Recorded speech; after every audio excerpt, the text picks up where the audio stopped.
ดินบอกเคยลืมกลิ่นความจนถึงฟ้าบันดลให้เดินทนความเข็นใจกี่ปีที่เราจากเงาบ้านนา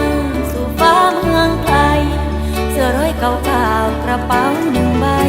กับบุตรมอปลายยังจำได้ดีถึงใน